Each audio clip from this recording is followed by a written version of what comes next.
Сәлеметсіздер ме? Біз 210 педиатрия тобынан біздің топ вакцинация.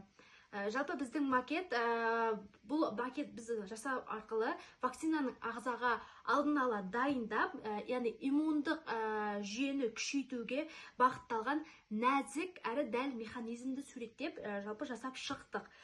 Яғни бұл біздің макетіміз білдіреді.